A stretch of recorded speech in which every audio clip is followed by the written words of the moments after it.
Yo, yo, yo, welcome to another edition of the Geeky Bros Podcast. I'm your boy Tactix. Yo, it's just Darcy here. And this is Big Geek Umar. How y'all doing today? I'm excited for today. I'm excited. Yo, that last segment though. That's what I'm looking forward to. Well, we have a packed agenda for you all today, so we might as well jump right into it.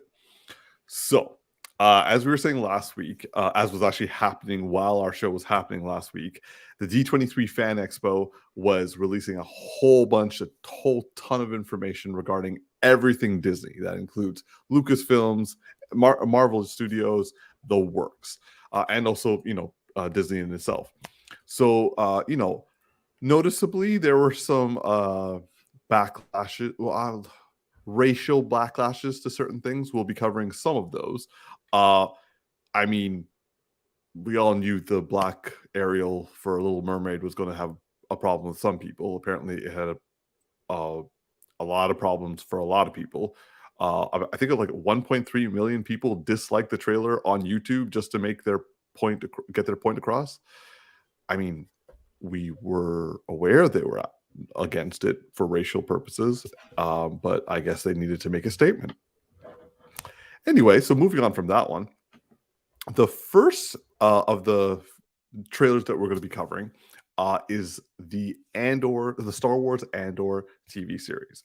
Now, this was like their final trailer, and the show is going to debut on I think the 21st, so next week.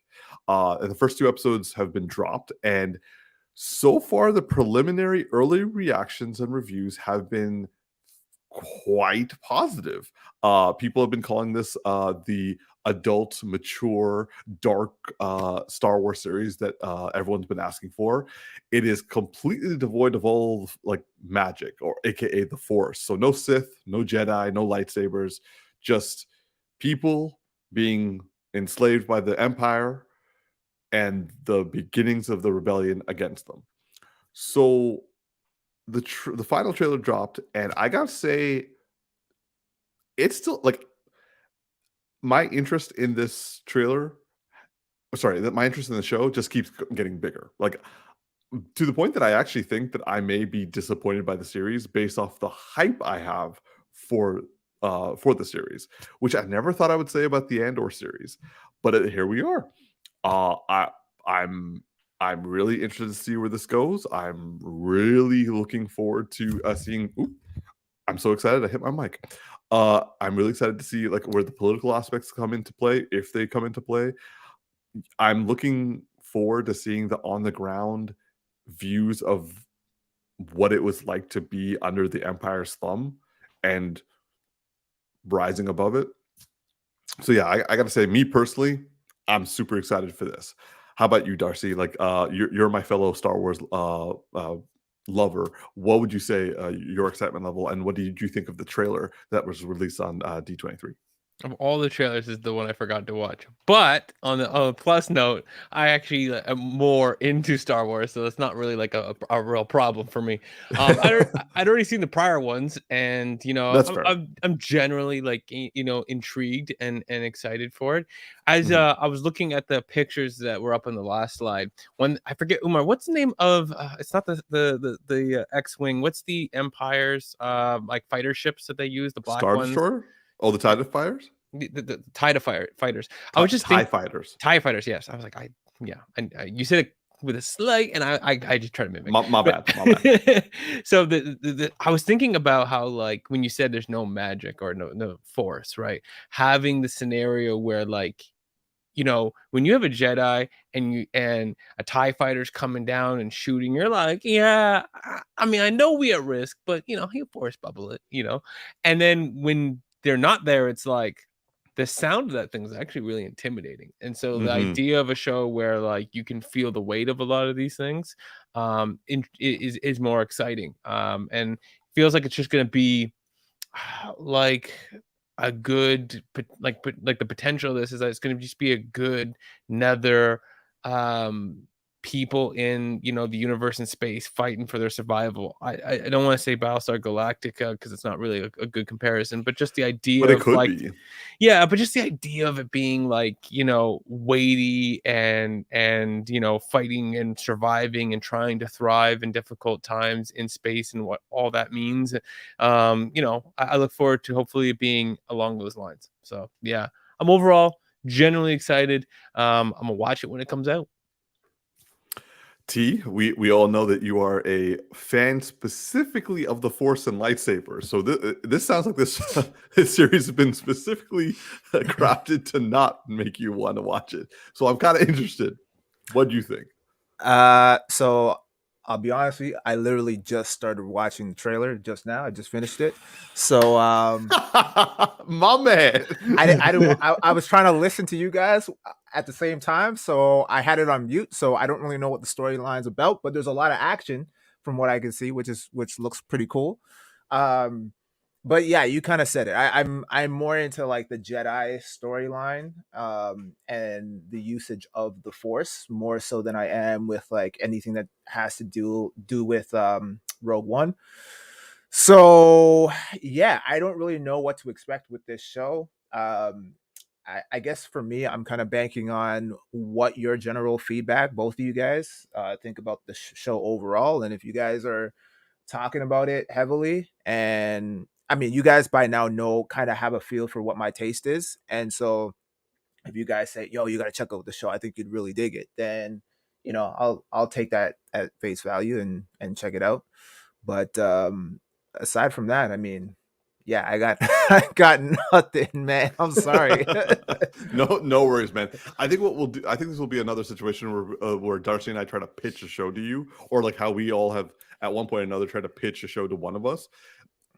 I'm not going to just try to get you in the first 2 episodes, because like for all I know, I could get you in the first 2 episodes and then like oh shit, it goes downhill, and you'd be like, really? Yeah, that's true. I'm just waiting for Umar to say he said he wouldn't sell you in the first 2 episodes. Episode 1 rolls around. Nah, forget what I said, man. You gotta watch the show right now. That's what I'm waiting for to happen. I love that you actually get me. You get me, Darcy.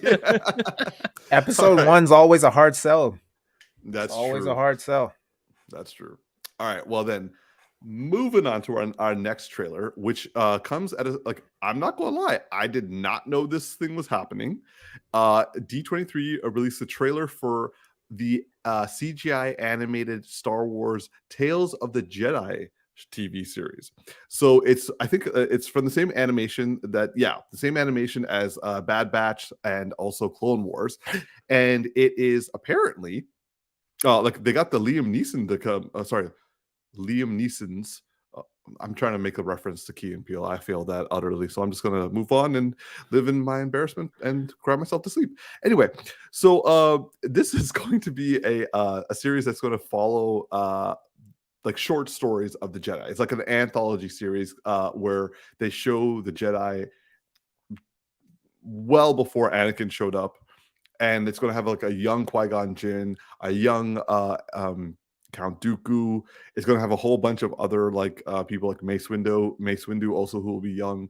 I think they're going to have Yoda and like Bail Organa, and it's just going to be like tales of the Jedi, like them going about the universe, doing their shit, hoping to have some like deeper understanding of how the Jedi worked, and also how the Jedi fit in with the Republic, like because it was kind of like they were protectors of the peace, but like what does that mean exactly? Because we only ever saw them like full on going to war with the clones and the droids. So yeah, I think that's what this is. I'm not gonna lie, this sounds more interesting than what the trailer saw. I feel like I was missing like a key piece of like what the narrative is going to be like, but nonetheless, like I'm going to give it a try. Oh yeah, there's apparently a baby Ahsoka Tano in this as well. I'm gonna give it a try, but I'm not gonna say like this is something I'm like looking forward to. I'm just gonna check it out whenever I have time. But that's just me personally. Darce, how about you? Did you watch this trailer, or are you interested in what the show is going to be? I had seen this trailer. Yeah, I agree with you that on like the premise of what this is about, it's a little bit more interesting than trailer leads on. I'm also wondering if I'm a little bit like I don't want to say burnt out on this like tone, but I'm also a big fan of this stuff. So I'm gonna get into it, and I'm just hoping that it's really good. I like the idea of the anthology. I feel like, although I could be conflating this with something else I've seen, but like I think there's some of Ahsoka with Anakin that's going to be displayed in this. Like it's the end of that story is the beginning of their story, and it's just kind of leading up to that. By the way, in that last clip where Ahsoka is a baby, yeah, that species, they have a nice glow up, because that was not the cutest look on the baby. I'm just saying. It's an alien baby. I can say that kind of stuff. But an alien CGI baby too. Oh, I know. No, it's just like the dots, and then like you see like the mother, and you're like, yeah, just wait a few years. You be good. You be good. But also, kind of as you were speaking with this, Umar, random question: does Ahsoka species live longer than humans, or are they generally in line? Because like you're saying, it's like, oh, well before, and I'm like, I'm pretty sure they like to show her in this trailer being the age in which she meets Anakin. And I'm like, is she like, is this like before she meets him, or is she born before Anakin and she has a longer lifespan and it takes a lot longer to mature? No idea. I mean, hopefully I think we get that answer, you know? I think it's more going to be like the fact that it's like anything before and like during the prequels. Yeah, it makes sense. But yeah, overall, I mean, I want these stories. So, you know, I think it's just going to be like, once I start seeing it, then I'll be like more into it. Tactix? Yeah, I just saw the trailer just now. So, yeah, I mean, I feel like because I didn't see Clone Wars, this is gonna kind of be lost on me a little bit.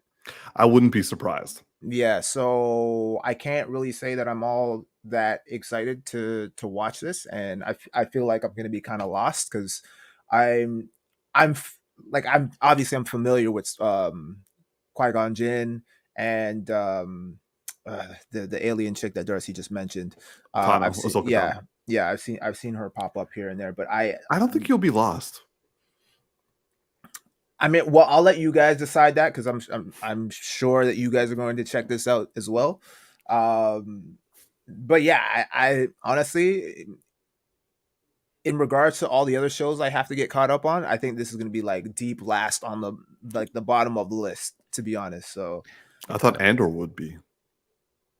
Well, I mean, that's got more chance with him. I already know it. Yeah. Really? I thought it would be the other way around, because I thought because this has like all force and like force training and yeah. But Jedi again, I feel like if I'm not familiar with Clone Wars, this might not resonate with me as much. Where I feel like with Andor, because I've seen Rogue One, I'm gonna be a little bit more familiar with what's going on.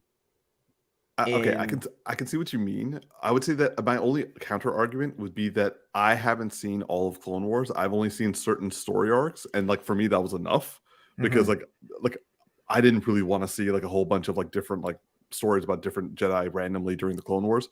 So I just like focused on the stuff that had to do with like the Mandalorians and with and Darth Maul. So personally, I would say that this won't have that kind of an effect on you, because you already know the characters from the prequels. And I think that's all you need. But fair enough. If this is like, that's not me trying to like push it on you. Just me saying that I think that you would be fine. But again, I'm waiting for your critiques. If you guys come out and say, yo, the show is like hot shit, then I'll check it out. But other than that, I think I got to eventually start doing Full Metal Alchemist at some point.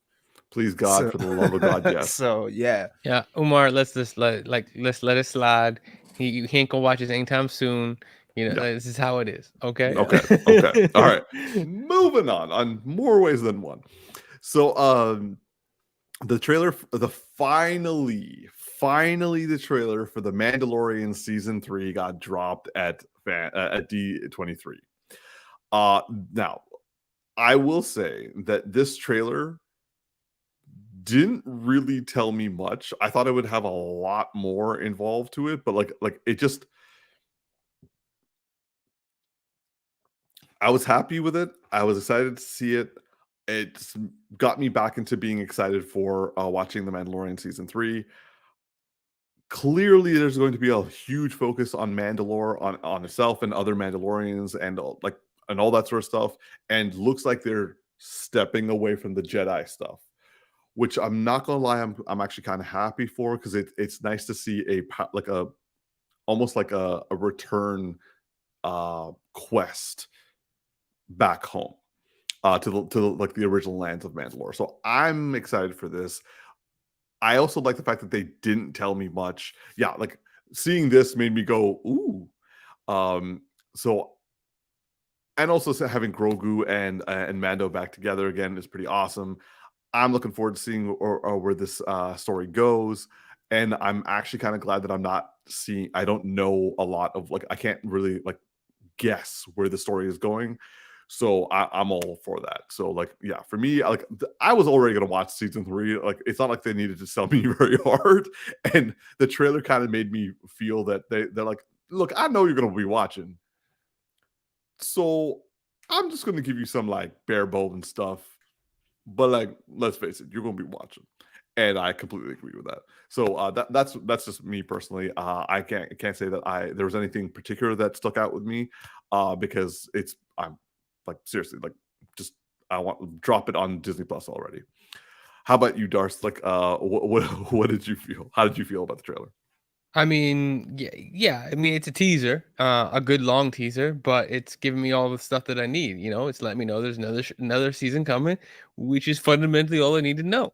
Unless they start showing me visuals that it look like they just phoned it in and screwed the whole thing up. Yeah, I'm there. And yeah, it's overall it's exciting. It looks like it has action. I like how it also emphasizes the relationship between him and Grogu, and how much it's the father roles kind of coming out, and the identity crisis of you're no longer a Mandalorian, but are you a Mandalorian? Can you be a Mandalorian at heart? And there's the two factions of Mandalore, and how they have different ideological views on what their state and their religion and their culture is. And so if they do a good job building that up, and maybe going for some heart between Grogu and the concept of what Mandalore is, I think they can really do something strong here, and not have to just make it a whose lightsaber is bigger tone that we get half the time. So I'm excited, and I think that this can be as much of a bigger action season, and yet at the same time a much more emotionally grounded season, if they want to keep evolving it the right way. Completely agree. T? Yeah, you don't have to sell me on this one. I'm a fan of The Mandalorian. I've been enjoying it so far. I'm all caught up. So yeah, I'm excited to see season 3. The trailer looks dope. They didn't reveal much, just like you guys said, but there's enough there in the teaser trailer, the long teaser trailer, for me to continue to stay invested. So yeah, count me in, man. Count me in. Nice.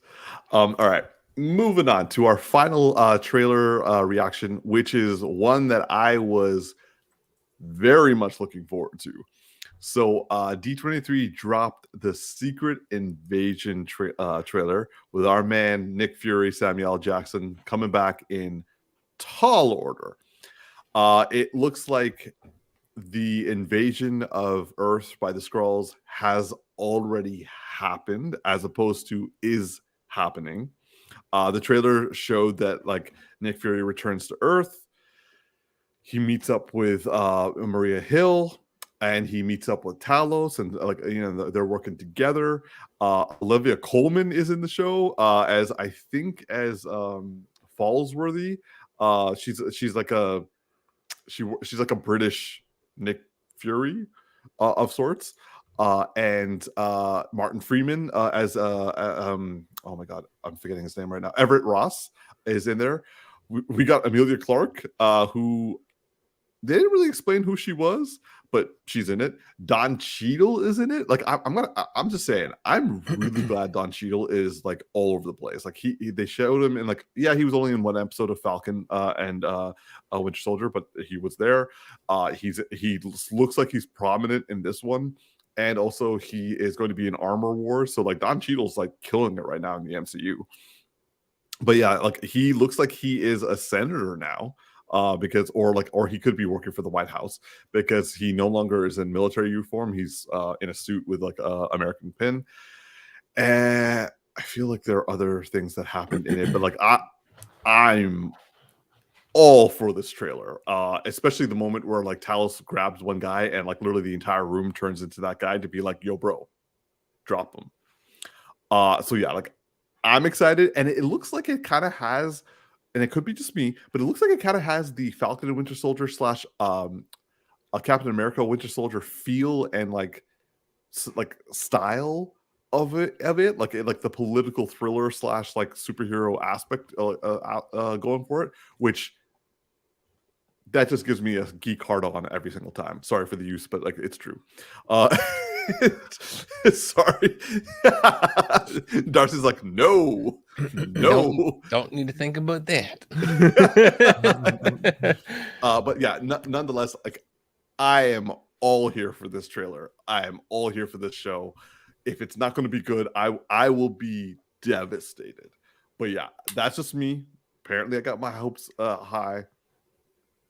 I want to kick it to you guys. What do you think? Darcy, let's start with you. So I'm super hyped for this, and the reason is I'm gonna first give some props to my cousin who's got a Twitch channel, Bankable Bench. If you want to see his theories, he's streaming his gaming, but he's talking about this stuff, and he's got me thinking a lot more. And like I've watched the one of the Marvel animated shows. They showed a lot of like how big the scrolls are. Scrolls. Should be the comics, man. Yeah, scrolls. I know. I just said it wrong. I was like, did I say scrolls? And it's telling me that like based on everything I'm hearing and whatnot, like not only have they been here, they have been here the entire Marvel cinematic universe, to the point that like we haven't seen Nick Fury in the actual Nick Fury since like. I don't know, like I don't remember Far From Home. Yeah, like no, before then. Like no, but we saw him at the end. No, but I mean, we haven't seen him interacting with everybody since before Infinity. No, one with Ultron. Yeah, he's been. Wait, hold on.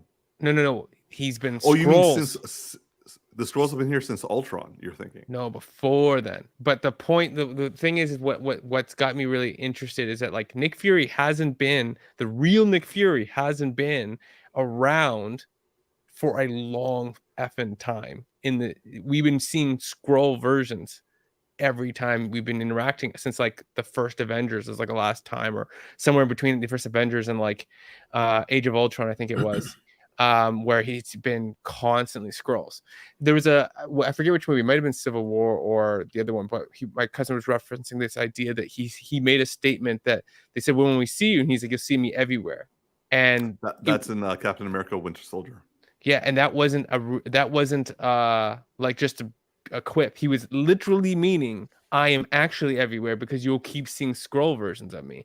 That in every movie he's made references about, like we know about the whole like peanut butter with this or sandwiches with the crust thing, but that his actual scar and his face have been slightly adjusted in every film, and we have been paying attention to it. So, and just in thinking about like what happened with the animated series was like essentially you've been following the Avengers, and then you find out the scrolls are there, and you realize that half the Avengers you've been watching in this whole show for like 2 seasons weren't actually humans. They were scrolls. Yeah. And so there's a lot of the people in our own Avengers that are probably going to come out to find out that they're scrolls. And there's a lot of implications of what this could mean. Like this could be bigger and mixed with everything that's going on with Kang, much bigger, much more interesting. It's like the it's like after the snap, and how we talked about the impacts. We want to see the impacts of after the snap and how we've been seeing that. What I think is really interesting about this is like, okay, but now go back through everything you've seen through every movie, every show, and question everything, because you don't know who's who, and we'll get the reveals over multiple properties to find out, is this person actually this person, or is it a scroll? Did they, between this movie and this movie, what happened? Where were they between here and here? We didn't pay attention to that detail. Now let's go back and take a look. Is that potentially a scroll? And that insecurity, not only for us as fans to enjoy that, but for the actual characters to be questioning each other and creating problems. I just get really excited for this now, just knowing the implications that like everything can flip upside down after the show. It kind of reminds me of like how things were like when, like I remember watching Captain America Winter Soldier for the first time, and when like Scarlet Witch and Captain America found out that like Shield literally is actually Hydra, and I was just like, oh, but like they kind of resolved that big thing like in that one movie. This is kind of like you're saying, it's like no, how about you go back and rewatch everything from that time and then start thinking about that. Yeah, because you can't resolve this unless you have a scroll. Like all scrolls are like a hive mind, and they die if you kill the queen, right? Like unless you do that, you can't resolve this quickly.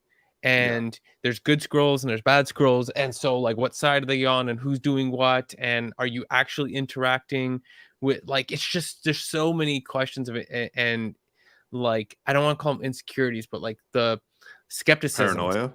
Paranoia and skepticisms that will happen from the consequences of that.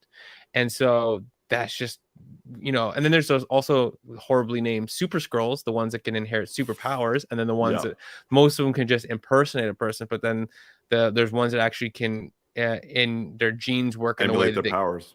So like they want to be Scarlet Witch, they can be Scarlet Witch, and like what does that mean? So anyways, obviously you can tell I'm hyped, because I'm hyped less for like the show's, I think, is gonna be good.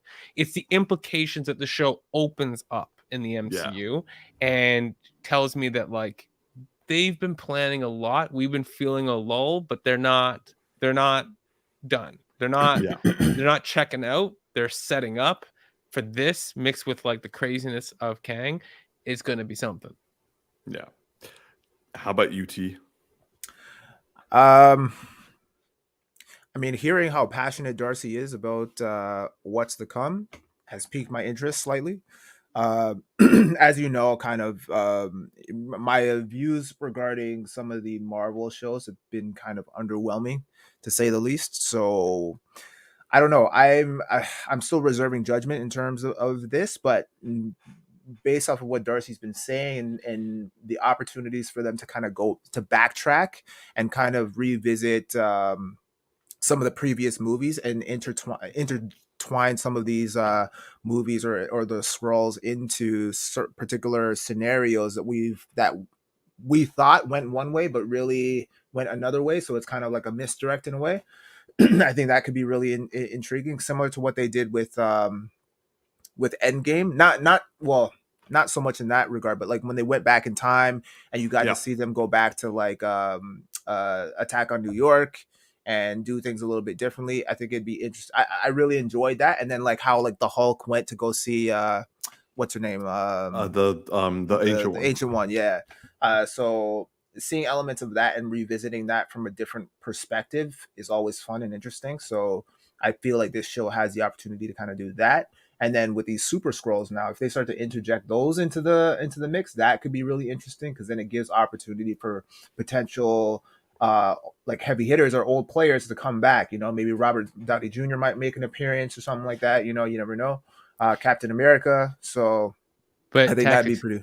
Think of it like this. Don't just think about, the super scroll inherits someone's ability and brings back a character for a temporary time frame.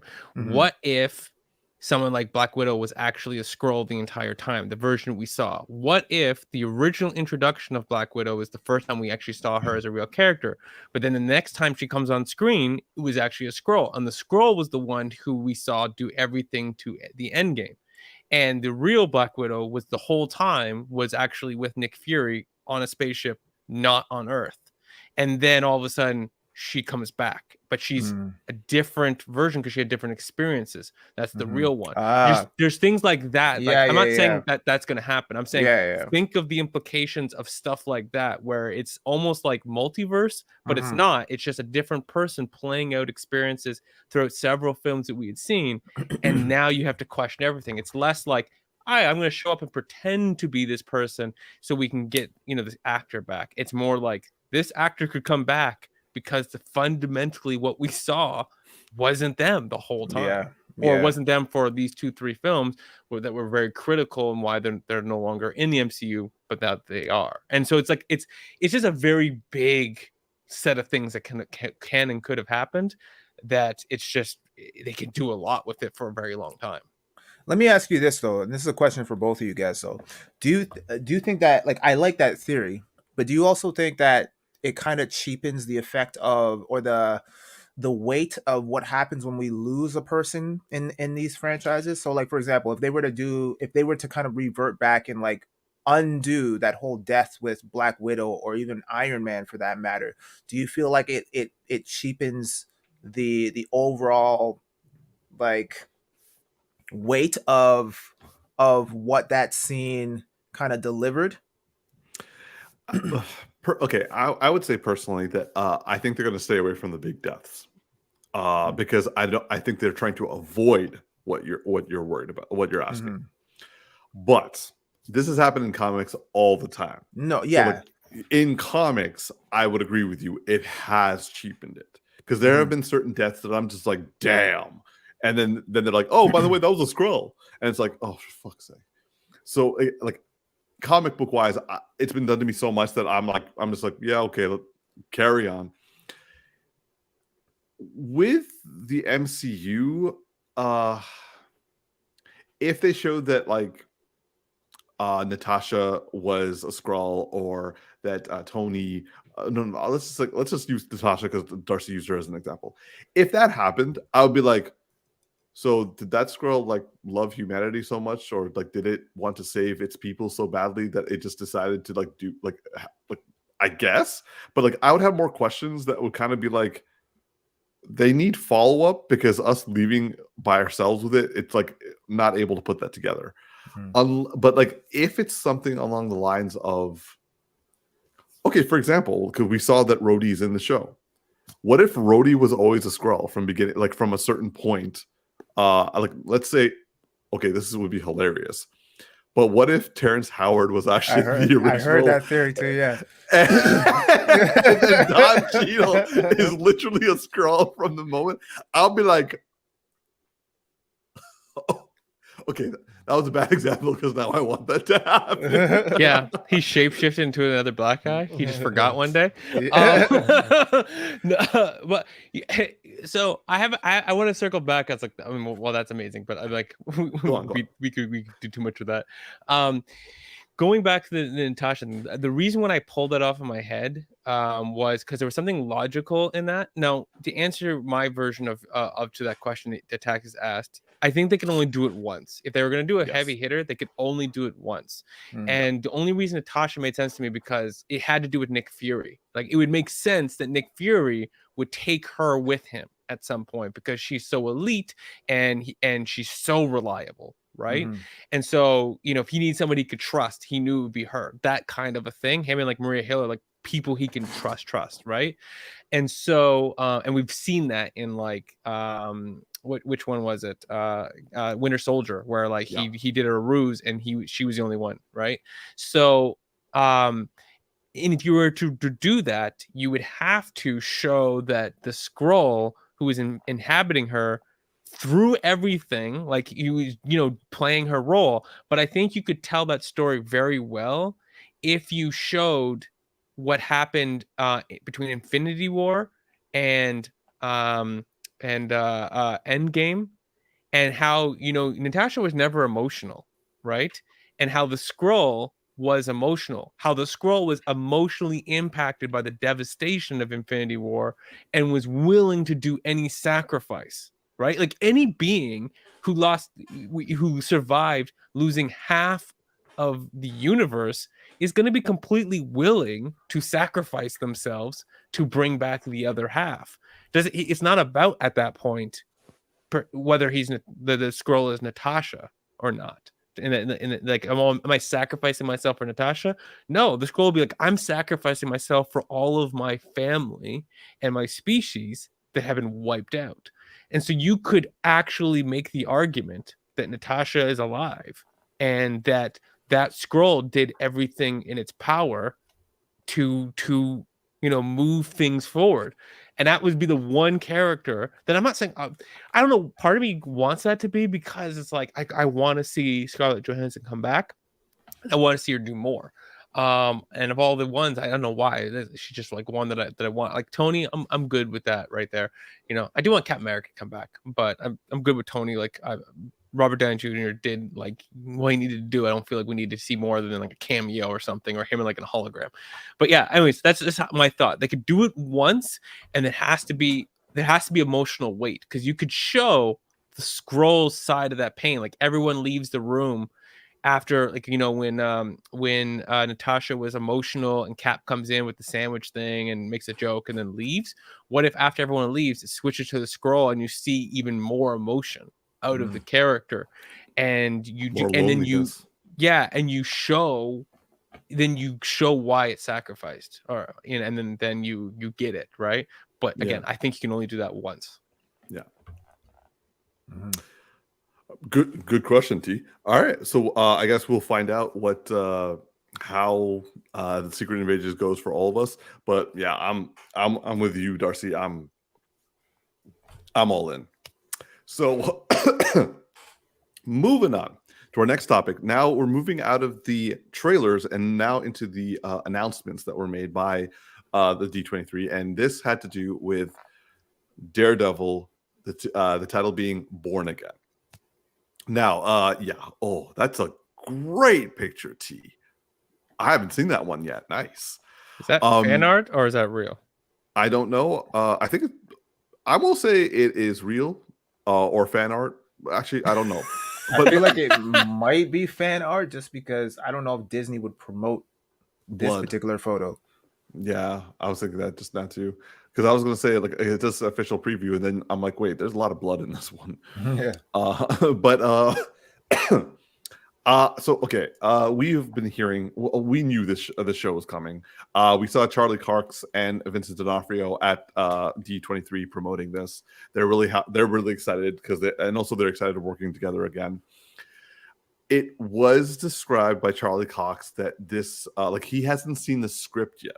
So this is just his impression based off conversations with creators and Kevin Feige, that this is going to be a less serious version than what we got from Netflix. However, he said that at the same time, that while it's not going to be as dark as this Netflix series was, and this is like a starting from fresh. This isn't season 4 of Daredevil. This is season 1 rebooted in this universe where he's wearing the yellow outfit versus the red one. But he feels that this is going to be something, as he puts it, similar.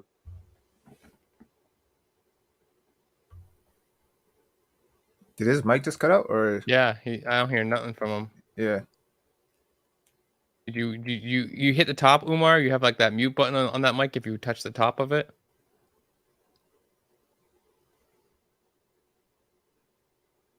Don't you have a mute if you touch the top of it?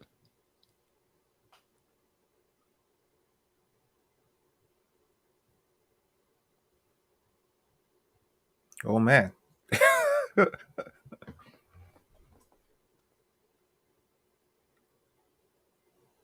I swear it wasn't me this time.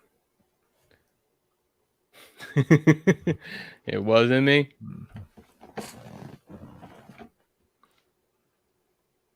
I was actually very interested to hear what he had to say.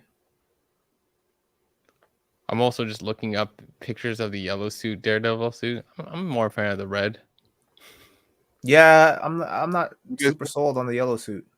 Yeah, we heard you for a bit, and then you cut out again. I'm still out? Oh, no, now we can hear you. Oh, okay, cool. All right. Some reason my mic just gave out, so I'm going to have to check that out later. Unfortunately, you guys have to hear me with my lame headset one. All good. But sorry. Were you guys saying something? No, you were saying something. Right. What was the last thing you guys heard me say? Man, just start over. All right. So what I was saying was that this series it's like so Charlie Cox was saying that since he hadn't seen the script yet, but he was saying that it's going to be as fun. It's going to be like his like She-Hulk. But I think he was saying that it's like She-Hulk, his appearance. That's probably going to happen next week. But that still sounds like it's going to have more comedic aspects to it than in the Netflix version. Also, it's probably not going to be as bloody because it's Disney, and also it's almost like a soft reboot where it's him from season, like it's a brand new season 1. It's not like a continuation from the Netflix. At first, I was worried about this because I'm like, oh, I don't want a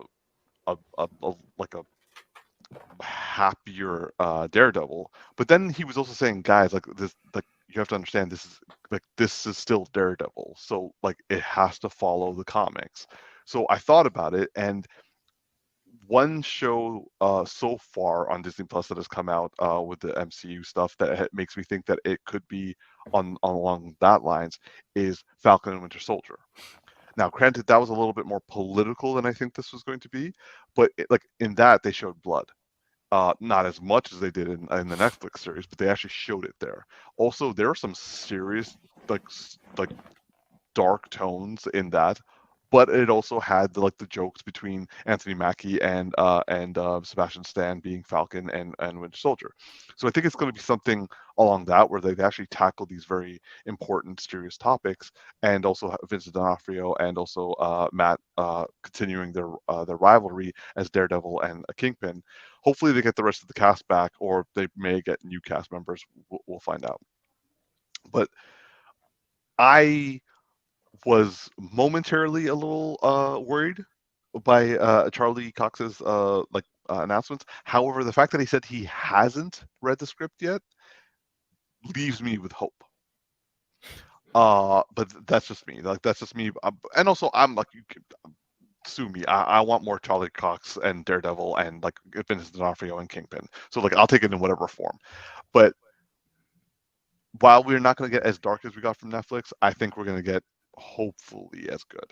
But that's just me and my hopeful youthful view. Darcy, how about you, man? Like what did you think? First off, it's amazing how Umar went from needing tech support to sounding like tech support. Second of all, I couldn't let that slide. Let me start with the things that I'm worried about. One, I'm worried about how this outfit's gonna look. This yellow and red is not my favorite look, and I know we've seen the helmet. Not a fan of the color, so I'm just hoping that it doesn't end up, just looking like a kid TV show by the time it's done. In terms of the yellow and red, I don't get why they couldn't just leave it all red. It's not like even if it was like the most, G-rated show with like the dumbest like fight scenes that look like Power Rangers out here, I don't still get why he couldn't be wearing red. Like it doesn't imply blood, it hides blood.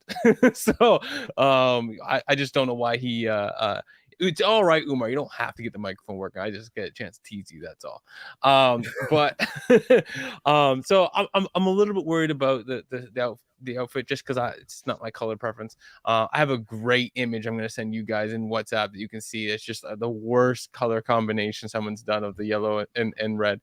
And I can't say that like him not having read the script yet doesn't worry me, because I'm like, that doesn't give me any confidence. Like, you don't know the material yet? Like, that doesn't bring me confidence, Umar. That's I feel opposite of you.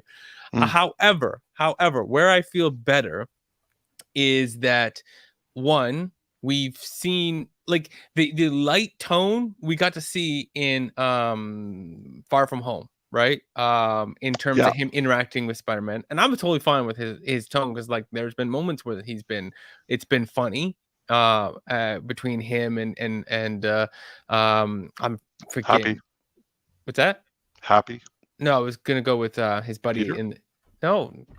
No, I'm talking about from season 1 of Daredevil. Oh, Foggy. Foggy, thank you. I kept wanting to say like Foggy, and I'm like, that's not it. So him and like his interactions, him and Foggy, like there's been funny stuff, right? Like I'm not saying it was mostly there, it was just there were tones, right? And when he did that in Far From Home, it was like didn't feel out of character for him. And then we've seen Vincent D'Onofrio as Kingpin, and even though there's like he's clearly has some level of superpowers, did he take a serum or something in between? You know, like but leading up to the show, but he still played that role very much similar to the way he played it before, right? Obviously in a different context, but Yeah. I'm like, they're not, I feel like they wouldn't bring these guys in to make them play different versions of the character that are dramatically different, you know, because if you're going to make them dramatically different, you don't bring the same actors who had a beloved like style of delivering the character and then say, hey, I know you're really good at that. I know you're really good at that.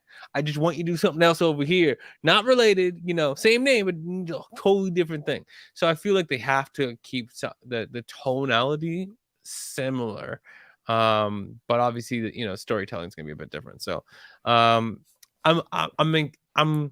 cautiously optimistic is the best way to put it.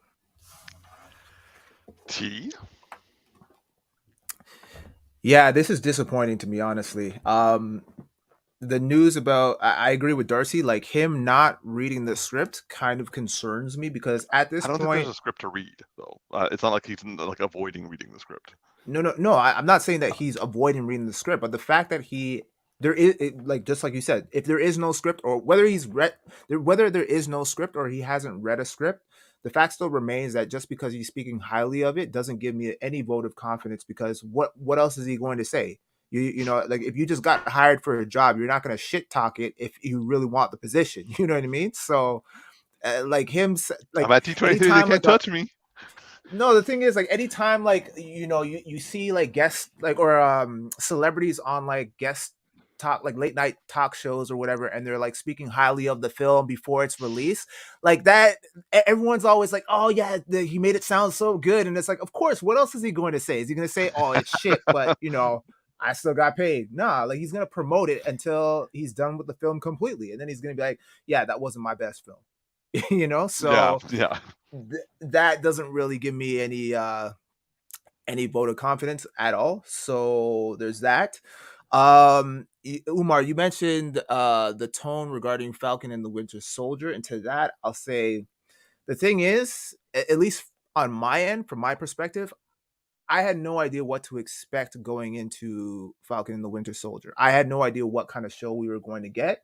And so going in and watching it in its entirety, I was pleasantly surprised by how gritty the show was. Right. The problem here now is, and that's the thing is, like we never had a Falcon and the Winter Soldier. So this was the first time. Like we've seen Falcon and the Winter Soldier in the movies, but bringing them into the TV show, especially on Disney, is a whole different story.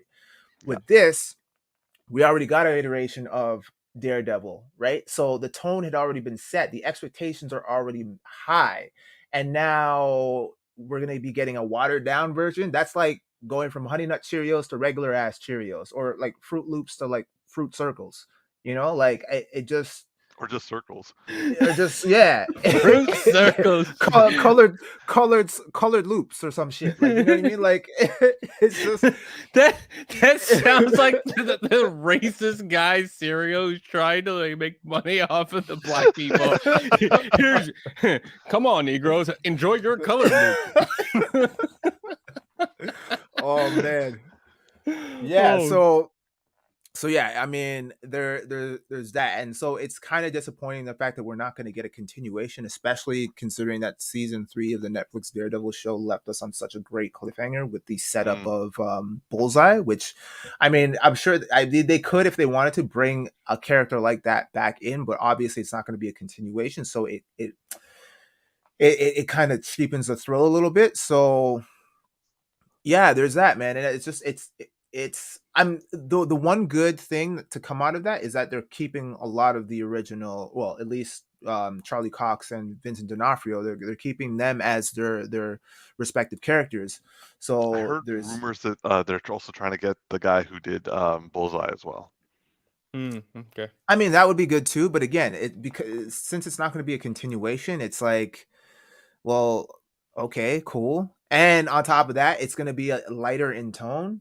It it's just, and the thing is, Netflix made me really love Daredevil, because prior to that, I wasn't really familiar with the character. Like, I mean, I knew of the character obviously from watching the Spider-Man the animated series, but you know, when you're watching that show as a kid, you're more concerned about Spider-Man. You're like, yo, I want to see Spider-Man fuck some shit up, and like it's cool to see other characters show up like Blade and whatnot, but you're there for Spider-Man. So, and Daredevil never really got a chance to shine on his own unless you were like, you know, really invested in the comic books, right? Which I wasn't. So I didn't know much about Daredevil until the actual Netflix show. And then I was like, oh, this is interesting. I saw the trailer and I was like, okay, this could be cool. Let me check it out. And it blew my mind. I was like, yo, this show is fantastic. Like, fucking phenomenal. And then season 2, you're like, how they're not gonna top season 1. And then season 2 was great. And then season 3 just like killed it. And then it's over. And now we're getting like a watered down Fruit Circle version.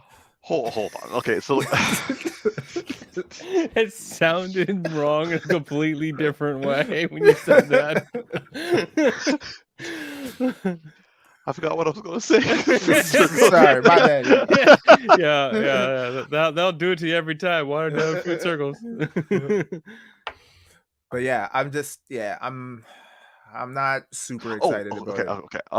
So we have gotten many iterations of Batman and many iterations of Spider-Man. Mm-hmm. Granted, we've always changed actors when that's happened. This is the first time they're actually keeping the actors this time. Mm-hmm. Would you say that our experience with changing of Batman's and Spider-Man's and Superman's, but like Spider-Man's, would possibly make it that like we won't be as affected by the tonal change? No, because okay, let me give you an example. Hmm. Batman 89, Batman Returns, Batman Forever, Batman and Robin. I feel like that's what's happening here. It's like Batman 89, dark, gritty, sets the tone, sets the standard. Batman Returns. Even more grittier than the original. And then Penguin bit a guy's nose off. What are you talking about? But also they had a whole bunch of like circus performers being the main villains and people like doing like catching on fire. Okay, fair. Okay, but I mean, it's still. I mean, the whole reason why that franchise went to shit was because of that movie, bro. Not because of the clown shit. Like it was. I'm not saying. All I'm saying is like for me, Batman 89 was like, holy shit.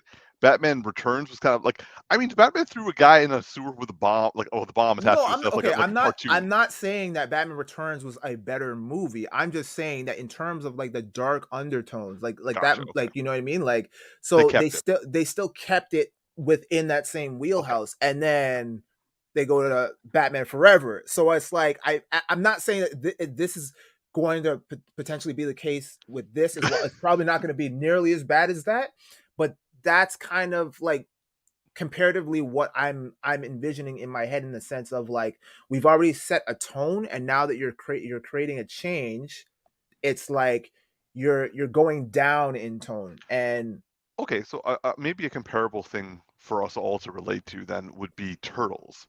Like, we got the first Turtles movie, and then we got the Turtles 2 movie. Okay, yeah, exactly. An even better example. Okay, yeah. All right. And I mean, don't get me wrong. To serve your point, I enjoyed Secret of the Ooze, but anyone who tells me that Secret of the Ooze is better than the original needs to get slapped in the face. Like that, like there's no way you're gonna sit there and tell me boldly to my face that that's a better movie. No way. No fucking way. Unless you're like 7 right now, currently, and you're like, yeah, that the original was too scary. I prefer Secret of the. Then you get a pass. But anyone within our age bracket and says Secret of the Ooze is a superior film to the original, you're an idiot. Yeah, I'm sorry. No, I think that's a better example, and I'm with you. I'm with you on this one. All All right. Well, nonetheless, we are going to see what happens with Born Again. Hopefully, it turns out more like a Batman 1989 and Batman Returns style, and less like a Turtles and Yeah. transition. But okay, so moving on, because we have talked about quite a bit of it in this segment already. But the Captain America 4, aka Captain America New World Order, was also announced at D23. They didn't really show a lot of like official like aspects of it. There's no trailer or anything like that. What we do know is that Isaiah Bradley, aka Carl Lumbly, is coming back, which I was really happy for. And we also are getting oh my god, I'm gonna forget his name. Tim. Hold on, let me. Sorry. Tim Blake Nelson. Tim Blake Nelson is coming back as Samuel Stearns, aka the Leader. Like yes, thank you. Yeah, him. So we're finally going to see him since the Incredible Hulk, where like I would say that I really enjoyed his performance in that movie, and like he just made me laugh. Nonetheless, like we're gonna get our fourth Captain America movie with Sam Wilson continuing on as what he did in Falcon and Winter Soldier, aka a Captain America and Winter Soldier, and I'm looking forward to it. As expected, upon this announcement, once again, people have decided to have a racial backlash on the fact that Sam is Captain America. Ironically, feeding into the exact reason why we had the TV series to begin with. Clearly, they didn't watch it though. Clearly, if they heard about this now, they did not watch that show. Apparently, we're politicizing everything, which Captain America is supposed to do, but whatever. Yeah, so I'm excited to see it. I'm excited to see the return of the introduction of Leader. The Leader. And something just occurred to me. In She-Hulk, there apparently is like a boss who's trying to get She-Hulk's blood. Ooh. He actually would be a better one than Kingpin. That would make sense because the connection back to the last movie. Yeah. Interesting. Okay. Umar just had a big brain moment. Apparently inspired by the Leader. Anyway, so so we didn't get a lot of information regarding what the movie is going to be about. It is going to be political, and it is going to be. I basically stopped listening once Carl Lumbly was going to be. Then I'm just like happy we're going to get Isaiah Bradley. Anyway, so that's what we know so far, which isn't a lot. What do you guys think of the announcements and also the return of Leader? Tactix, like I've been like going after Darcy a lot. Let's start with you this time. I got a question for Darcy, actually. How long do you think it takes for this dude to get a lineup?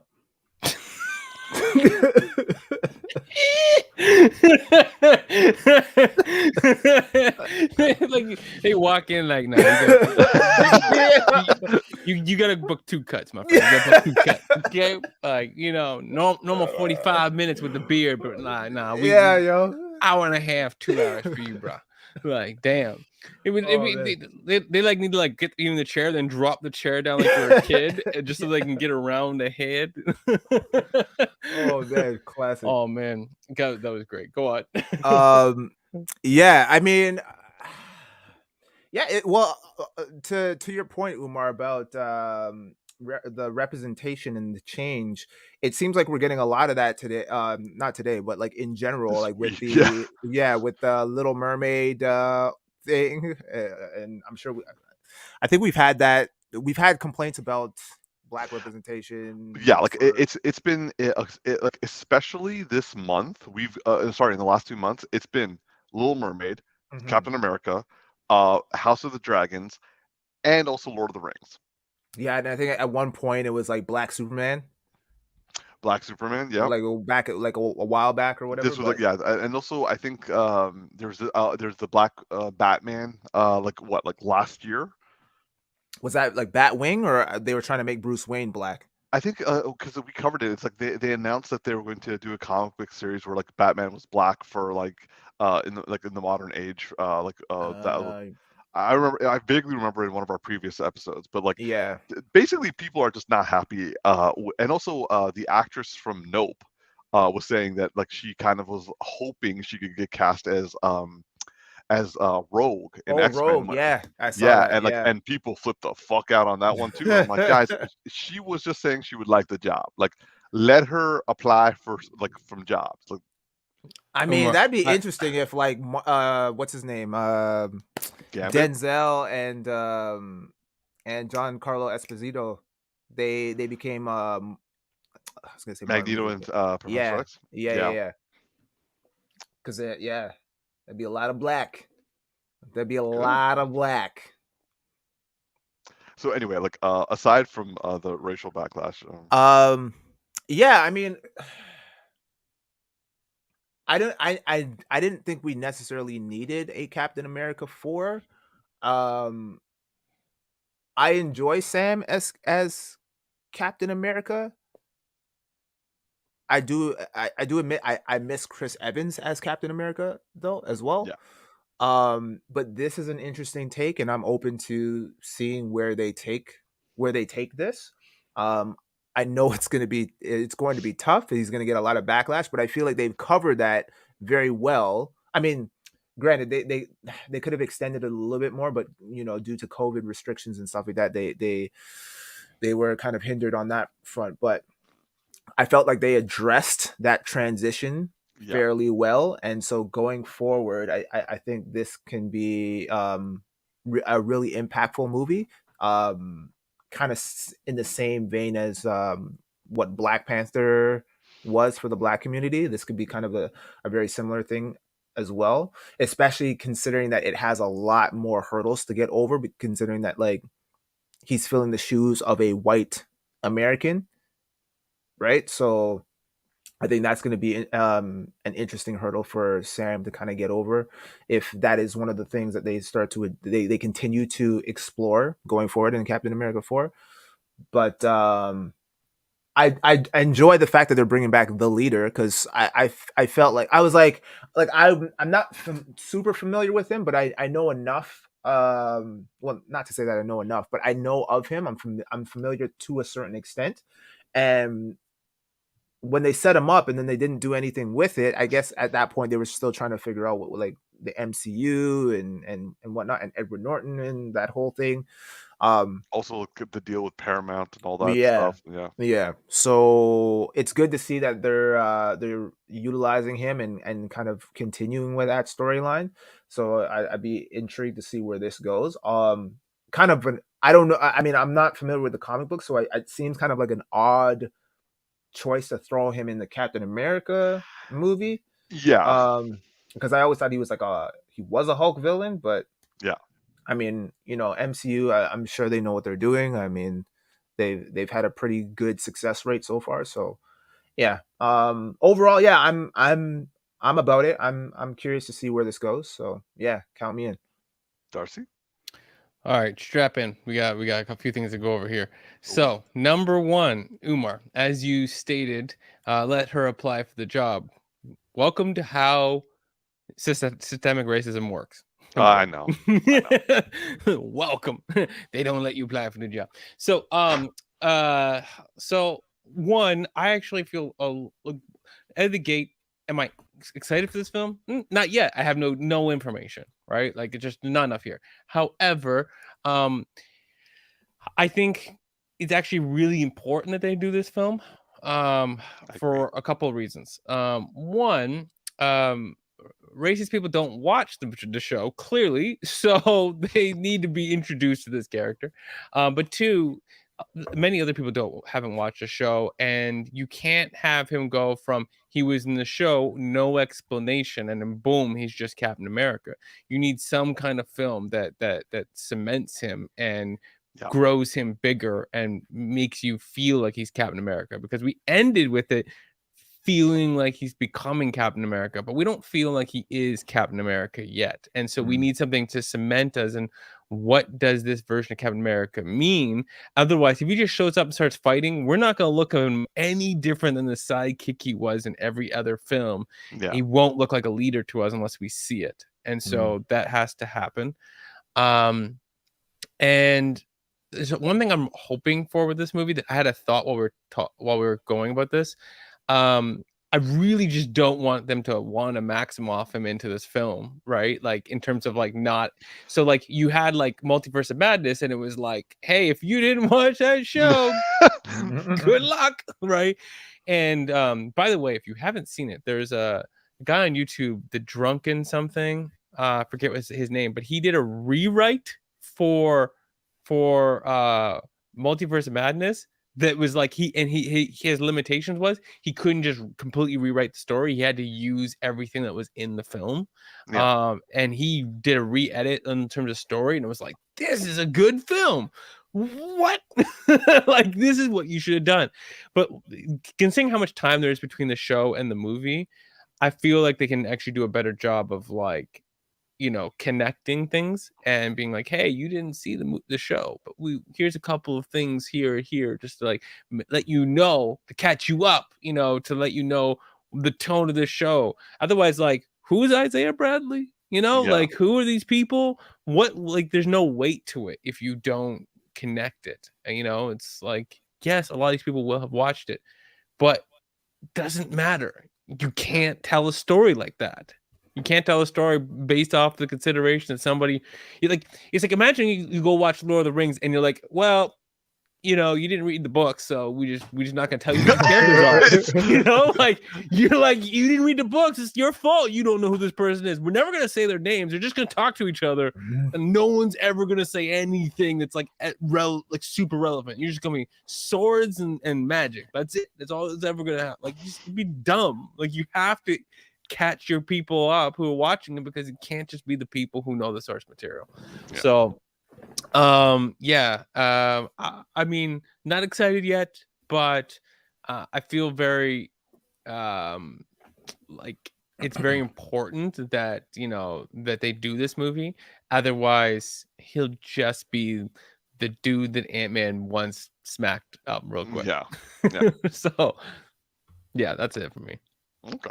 All right. So that's it for us covering the D23 releases. And moving on to a brand new segment that I'm going to actually have. No, actually, I can introduce it. I was going to have you guys introduce it, but I realized that I actually asked for this. So there was a conversation between Tactix and myself, and then Darcy and myself, and then like all three of us together. But let's just say that I am known for pushing a lot of geeky things onto Tactix, and also throwing a bit of a, I think the word is temper tantrum, when he hasn't watched the stuff that I've been having to. And that may have actually been witnessed today when he said that, you know, he'll eventually get around to Full Metal Alchemist. But nonetheless, there was a discussion that like Tactix was very clearly said, it's like, yo, Umar, like, how many black films have you watched? And I was kind of like,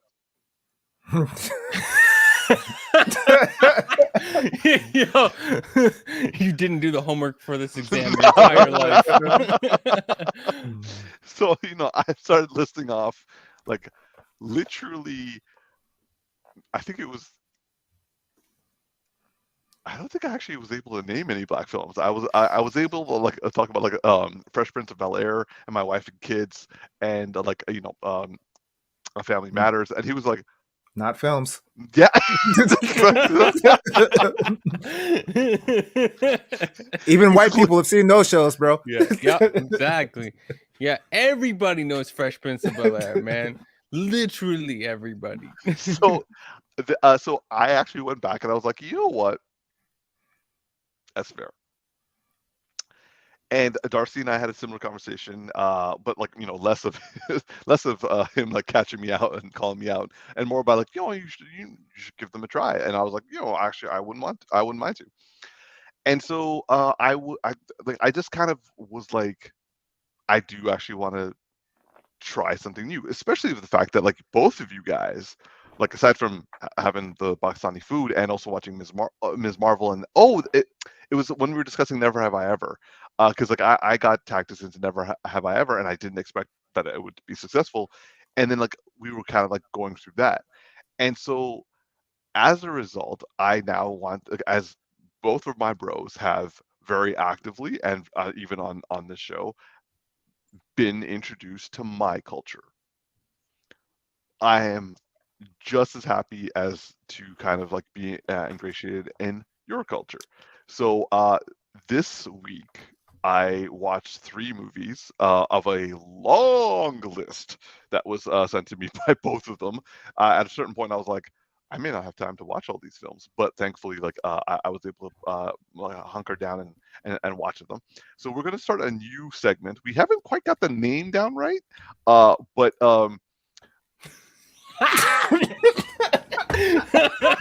I have not seen this picture nor approved it. Yes. I guess. Oh, please, everybody, we need a like on the video for this moment right here. If you haven't done that or subscribed, please do. We need more of this content right here. Jesus. Okay, so I guess we've been sold. It's a Black Adam segment. Black, y'all, and I'm black, y'all, and I'm blacker than black, and I'm black, y'all. Yeah. I told you I couldn't wait, bro. I couldn't wait for this. I've been waiting for my whole life, bro. Oh, so good. Oh man. Okay, so all right, so the first of the 3 movies that I watched this week. T, put all 3 of us on because I actually want to see your reactions as I reveal and also review this. I watched the movies Dope, Friday, and Life. Just occurred to me right now that all of them are singular word films, but nonetheless, I watched them all this week. Black, y'all, and I'm black, y'all, and I'm blacker than black, and I'm black, y'all.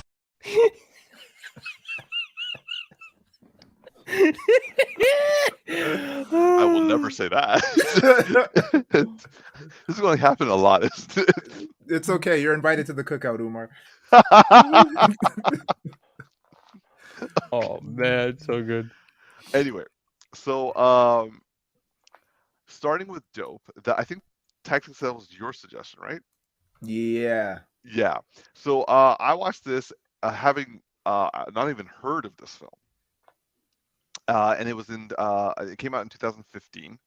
I actually recognized maybe 3 people from this film. It was my boy on the right here, and also Zoe Kravitz, and I think there was like they're like stoner hacking friend. But you know, yeah. you know the main character, he voices a Marvel superhero, Miles Morales. Shut up! That's him. Yeah, he's the voice of Miles Morales in Spider-Verse. Yeah. He looks so different from his Wikipedia photo. Yeah, that's him. Yo, he's like okay, well, like this just leads into what I was gonna say. I really like this movie. And all of them, like literally there wasn't a bad actor anywhere near this film. The direction was fantastic. The story was really well done. I mean, I also found it hilarious that Forrest Whitaker was the narrator. And so the thing about this movie is I was actually incredibly anxious the entire film because I actually really identified with this character, with the main character, and it was anxiety ridden because like whenever he got himself in a situation that he didn't know what to do and he was kind of like stuttering and stuff like that, I really felt that. But the thing is, his situations were significantly more dangerous than the situations I've ever been in. So like the reason why I was so like anxious through the whole thing is like my mind went blank whenever I was trying to think of like something for him to do or what to say to get out of it. I had nothing, and I'm like, fuck.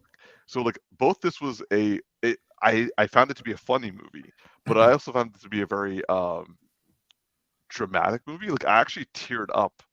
Spoiler warning. Actually, wait, no, Darcy, you haven't seen this movie, have you? No, this one I've been meaning to get around to, but I haven't seen it yet. Okay, then crap, never mind. Okay, I won't spoil it, but like there's a moment near the end of the film where he does something very uncharacteristic to what he's been like in the rest of the film, and it actually made me brought to tears. Dope. His bully is the guy from Atlanta and also from Knives Out. I always forget his name. Anyway, like he's another fantastic actor as well, and yeah. So like I will say that I personally love this film, and I think out of the three of them, this was my favorite film. So Tactix, you've seen this. Can I get your opinion? Like, what did you think of this film when you watched it? Yeah, I really enjoyed it. I wasn't when I saw the trailer, it wasn't like a movie that I was like rushing out or like anxious to go watch, but I I think I watched it maybe a couple months after it came out on streaming, and at that point I had pre-exhaust all of my other movie options. So I was like, all right, well this seems semi good, so let's check this out. And watched it, and I was pleasantly surprised. I was like, wow, this is a solid film, and I feel like it's underrated. Like not many people were really talking about it, and this guy, I feel like he still hasn't gotten his flowers, and he's a great actor. I'm surprised I haven't seen him in more. I mean, I think he was in Darcy, you would know. Was he in the what's that hip hop show that came the Beatdown or the you're thinking of Rhythm and Flow? No. The one with Jaden Smith in it, and it was like oh yeah, the breakdown. The breakdown, yeah. Was he in this, or am I thinking of someone else? I can't remember, but yeah. I mean, regardless, I I really enjoyed the film. I don't want to ruin it for Darcy, but yeah, it's solid. It's funny. I know exactly what you mean, Umar, about the anxious moments. Like even for me, like when I was watching this, I was like, my heart was racing because I was like, oh man, at any point in time, he's gonna get caught or he's gonna get serious shit. And yeah, the ending was really, really solid with a really good, powerful message, which I enjoyed. It's definitely worth checking out again. So I definitely have to revisit it again because I saw it maybe like 5-6 years ago. So like right when it came out. Yeah. So, but yeah, I thoroughly enjoyed it. So I think everyone did a phenomenal job. Absolutely. Acting was on point. Yeah.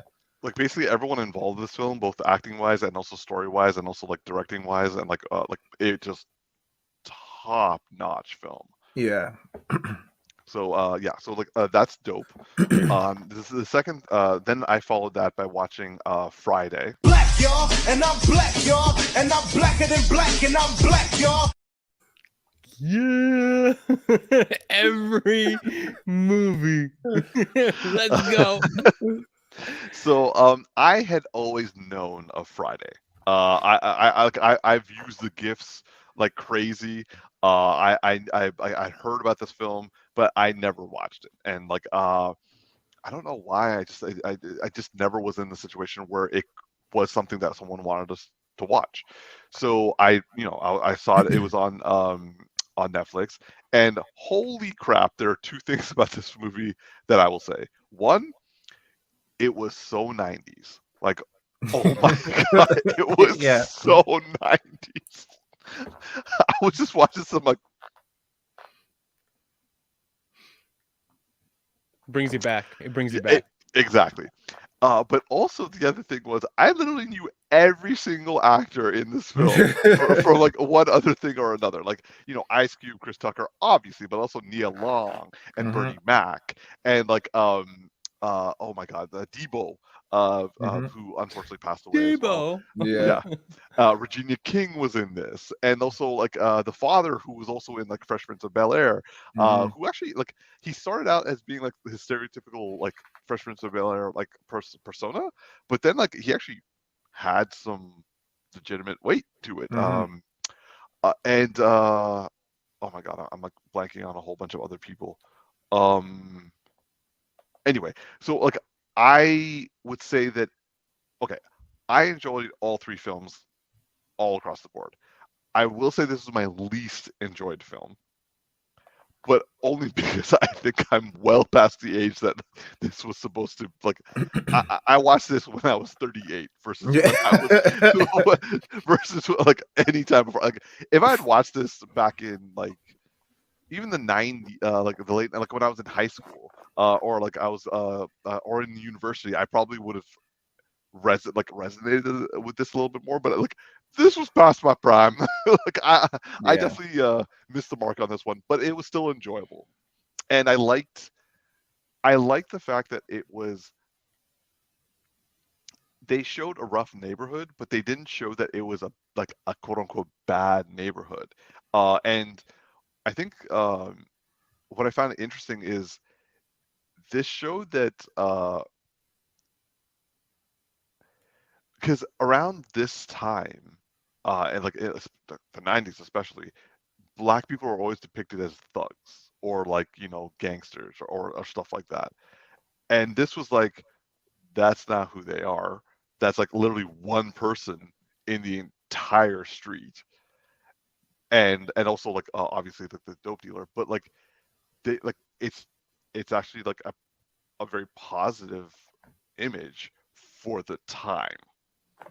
I think in modern times it could do with some updating, but like nothing significant either. Like it's not like it needs a rehaul for it to be made. Like don't remake this. Like it still is okay.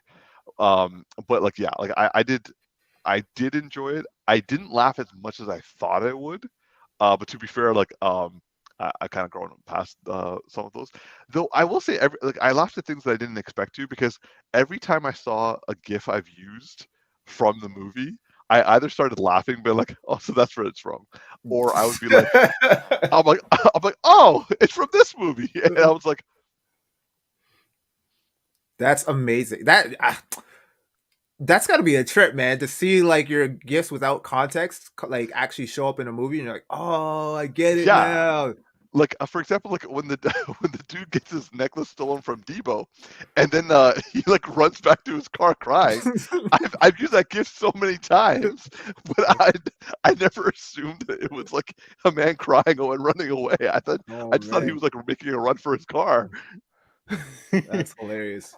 Or the two of them in their seat just Damn. Okay, again, I always took that as they were like looking at a woman walking by.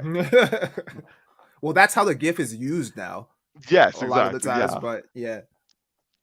So also, I mean, Chris Tucker is like a mile a minute, like in his prime. It was good kind of see that come through. Ice Cube is Ice Cube. I don't think he's changed his persona once No. in the last like Yeah, 30 no. years. Yeah, the reason why he writes films is so that he can make his own character. Exactly. Yeah. Yeah. Like I would say the most out of perspective for Ice Cube was when he was in 22 Jump Street. Or 21 Jump Street. But even then, he was still himself. Oh, Yeah.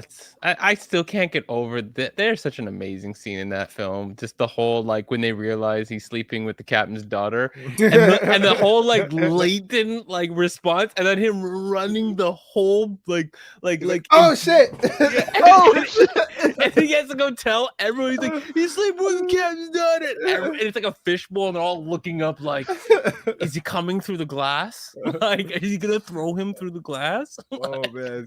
My favorite is when like he just says to Jonah Hill, it's like every time he says shit like that is another foot in your ass. But yeah, so like I enjoyed myself. There was like I wasn't bored during this film or anything like that, nor do I consider it to be a bad film.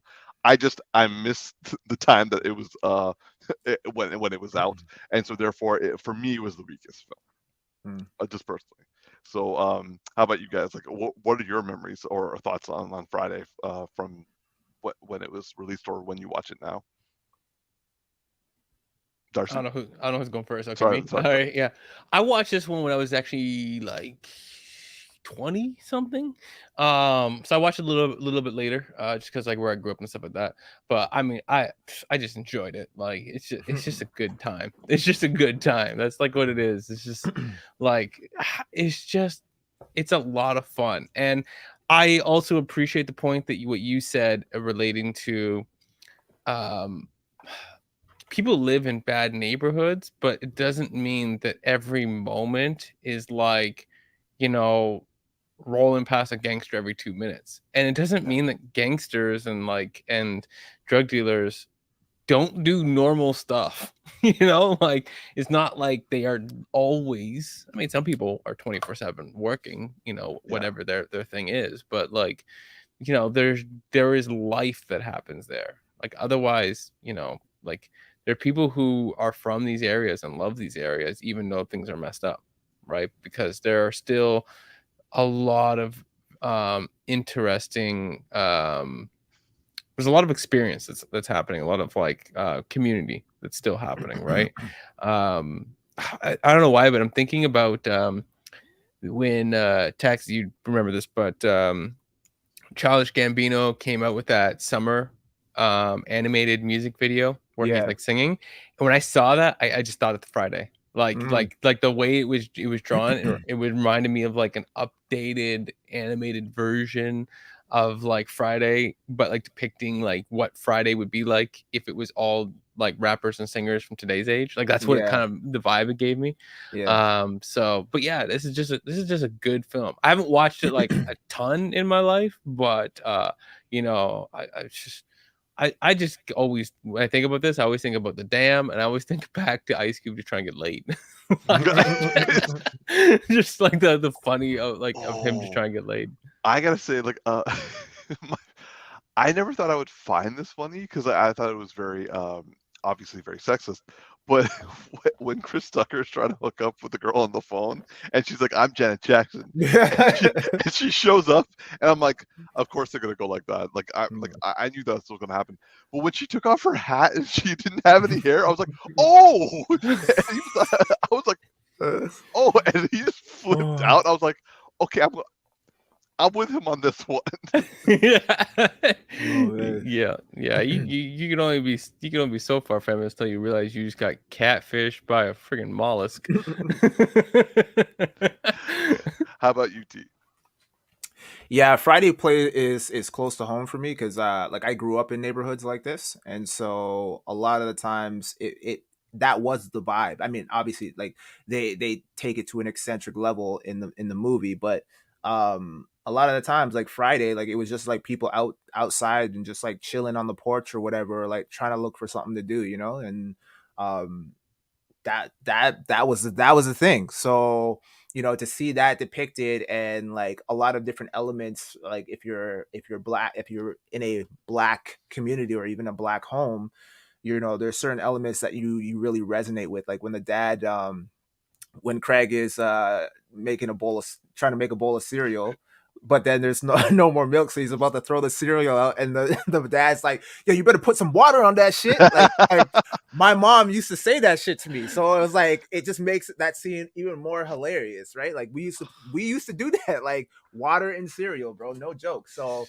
like the fact that like things like that are like it connects people that resonate with that, similar to like you and when you're watching Miss Marvel or Never Have I Ever, and there's like elements that they highlight that like may go over me and Darcy's head, my head more so, because Darcy, I guess with Shing's family, like it's almost kind of similar in terms of some of the cultural practices and stuff, but just being able to resonate with certain things like that, I think it adds an extra layer of enjoyment for you, because you feel like they're speaking directly to you in that regard. So yeah, I've always been a big fan of this movie. I actually saw Next Friday first before watching this, because I like when this came out, I was a little too young, and so like at that time, movies were harder to like Yeah. to get to or to come by, right? So you know what I mean. So, but I watched next Friday, and then I didn't know that there was a Friday, and then Chris Tucker started like blowing up, and I was like. Oh, like I want to like this guy's really funny. I want to see what else he's been in. And I'm like, he's like, oh, he was in Friday. There's a Friday. So I went back and watched it and fell in love with the series as a whole. But I get why you would think or why you say that some of the jokes didn't really resonate with you, or you didn't enjoy this as much as you did the other films, because I kind of equate that to me watching the first Top Gun, right? Like Top Gun is one of those movies apparently that it's like stood the test of time. Like everyone loves that movie, right? And like I watched it recently for the first time, maybe like I think 4 or 5 months ago in preparation for the new Top Gun. And I didn't understand what the hype was about. I was like, all right, this movie is like, but again, I'm watching it from like as a 35-year-old, you know what I mean? Like back, like you look how the vast amount of awesome movies that we've seen between You saw it when it after first Endgame. came. Yeah, you know what I mean? So it's like after Endgame, it's like, yo, you gotta step your shit up, right? Although the sequel is pretty dope. I'm not gonna I'll lie. give it that too. Yeah. But yeah, it didn't hit quite as hard as I'm sure someone watching it for the first time upon its release would have hit for them, right? So Yeah. I get that, but yeah, still a solid movie. It's just unfortunate that you saw it late, At but 38. but I'm glad you still kind of enjoyed it. You got a Me, kick out of it. So this is something impressive that like something that came out in '95, I still enjoy. Like it wasn't like I was sitting there, I'm like, yeah, because some movies don't hold up well. They don't age well. no, Yeah. they do not. Yeah. So like, it's still a good film. And Yeah. okay, so like on that note, on our the final movie that I saw this week was Life. Black, y'all, and I'm black, y'all, and I'm blacker than black, and I'm black, y'all. I forget every single time, and every single time. I knew you forgot, bro. So Black, y'all, and I'm black, y'all, and I'm blacker than black, and I'm black, y'all. Just so you don't forget again. Yeah, Got him. So I had heard of this movie. I'd seen the trailer, but I never got around to watching it. And yeah, so this was on Netflix also. Basically, I watched all three of them on Netflix. So like for those of you living in Canada, hopefully in other parts of the world who are watching this, go on to Netflix, watch Dope, watch Friday, watch Life. I would say Dope by far, critically and also personally, I love the most. This was my second favorite with Friday being the last, but Friday is the most iconic slash yeah, iconic is the right one. A classic, cult classic. With Life, I would say that it was good. It was different than what I thought it would be. I thought it would be like a straight like comedy through and through, like them being like slapstick humor, that sort of stuff. I mean, like, yeah, there was humor, but actually this, especially now after the whole Black Lives Matter movement, and also like all the systemic, like Darcy, like you were even bringing up earlier, the whole systemic racism and like all the knowledge that is now being circulated online, and also the articles that are being brought forth, and like if you're actually reading it like as much as you can, like I do, this film hits harder than I'm assuming it probably did in the 90s when it came out. Because like people would probably be like, oh, back in the old days, but we don't do that now. And it's like, this could actually literally be today. Like, and you could say, oh, like, it probably wouldn't be as bad. I'm like, if you went to Mississippi, I'm like, which is where the film is based, I'm pretty sure it'd still be the same. Like you could do an updated version and not really update anything. So which is terrifying. So I would say that the one thing I will say is this was possibly the quote unquote nicest prison I've seen in films, because like they actually got, like, everyone got like along, like there was no like there, it almost seemed like it was like a family, like you just like got like bros for days, but like you're all trapped together while doing manual labor, but like it's still like bros for days. I almost every prison film I compare it to Shawshank Redemption, and like the prison experience that you saw there, and like here it's kind of like, you know, also it was comedy, so like you have to factor that in also, but this also had a surprisingly big cast. For me personally, I was like, I like Eddie Murphy, I like Martin Lawrence. I found myself really hating Martin Lawrence's character. Like I was just like, dude, just be nice to Eddie Murphy, for crying out loud. He's like your only friend, and also stop blaming him for everything. So yeah, like that was just me personally. I was happy to see Bernie Mac. I was surprised to see Anthony Edwards. Anthony Anderson, not Anthony Edwards. I was very happy to see Barry Henley. I've always been a big fan of him, and it kind of kept going in like, I always expected them to kind of like just be more and more slapstick, but they actually had serious things happen, and it was like, aside from the ending, it was a predominantly realistic film, which kind of made it sad for me. Like I was I watched this last night and actually stayed up thinking about it, kind of like putting myself in that place, and how like the racism I've experienced pales into comparison to like what they were living through, and today is still like being considered living through in America and also in other parts of the world. So like, oddly enough, I was actually very affected by this film, a lot more than I thought it would be, given the fact that I thought it was just a plain comedy. Now, granted, obviously Eddie Murphy and Martin Lawrence did their jobs that made me laugh at a few times, but I didn't laugh as much as I thought it would do, and I was very much focused on like how the film was, and also how it went. I didn't check this, but I just want to ask: was that Rick James in that film? Rick James. I don't. Was he the mob boss? I don't think so. Okay, that may be. Oh God, I'm sorry. That may be the fact that I may be being racist right now and comparing him to like. But yeah, I'm just gonna move on now. Nonetheless, like I really I enjoy this film a lot, but differently than I thought I would. Umar, yeah. I'm gonna jump in here. I'm gonna save you this time. Spanky was Rick James. Yeah, he was. You didn't confuse your black people. I'm not gonna lie, I suddenly started sweating because I felt like I embarrassed myself and also was racist at the same time. So I was like, I won't just like try to change the topic. How do I change the topic? Because like this is the entire topic. It's all right. We're allowed to play that intro reel for you one more time. Black, y'all, and I'm black, y'all, and I'm blacker than black, and I'm black, y'all.